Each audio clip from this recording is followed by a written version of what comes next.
I want to focus on a more immediate at hand problem.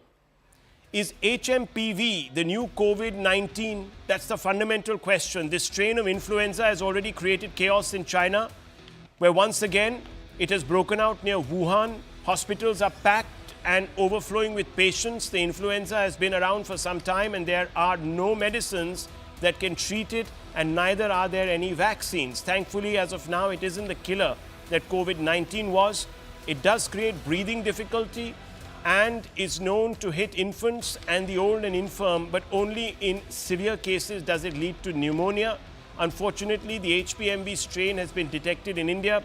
There are a handful of cases that have been observed in Karnataka and Gujarat. The news led to a sharp correction in stock prices, and the government came out with a statement. JP Nadda, Health Minister, came out and said health experts have clarified that HMPV is not a new virus. It spreads more during winter and early spring months. Health Ministry, ICMR and National Center for Disease Control are keeping a close watch on the situation in China. There is no reason to worry.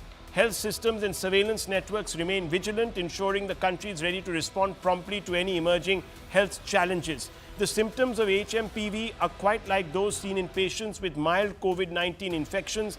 And viewers, as we go across to Dr. Bagai, we're going to leave on the screen a quick summary of the symptoms so that you can have a look at it. In moderate cases, persistent cough, wheezing and fatigue. Severe cases, bronchitis, bronchiolitis or pneumonia, as I said. And you can see some of those symptoms. Dr. Sanjeev Bagai, chairman of Nephron Clinic, is here with us. Dr. Bagai, how wary should we be of HMPV and what to do to avoid it? So this virus, which is called as metapneumovirus or human metapneumovirus, is not a new kid on the block. It has been in existence for the past 2.5 decades. It was first discovered in Netherlands in 2001. And thereafter, it has been circulating worldwide. There have been surges even in Vietnam, in Japan, in China, from the year 2003 till 2018, various outbreaks. So it's not new.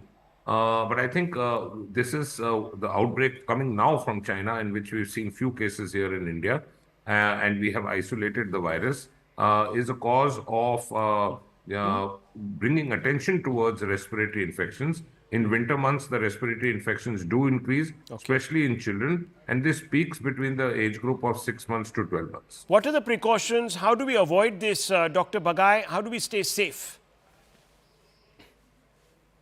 Yeah, so a host of viral infections infect the respiratory tract in children. It's the commonest ones. And the common ones, apart from the metallovirus, pneumovirus, is HSV and indeed influenza, amongst others. So I think what we need to do is to keep a safe distance, especially children not being exposed to very close, crowded areas, poorly ventilated areas, exposure to extreme cold. If anyone has a cold and cough, they should keep themselves away from the crowd. Wearing a mask is extremely important, even for parents, because very often they can be asymptomatic carriers, bringing the infection to the children. Look out for early signs of breathlessness, cough, fever, rash. Don't self-medicate. Keep yourself well hydrated, good nutrition, and make sure that the child is well fed. Look out for signs of panting, breathing difficulty, and so on. Well, Dr. Bagai, thank you very much for putting this into perspective. Of course, we'll be following this story very closely, viewers, and keeping you updated on latest developments, even if it means that we have to put down more resources in harm's way. Thank you very much for watching. Palki Sharma with The Vantage, where we're going to look at the Canadian story as well as, of course, the HMPV.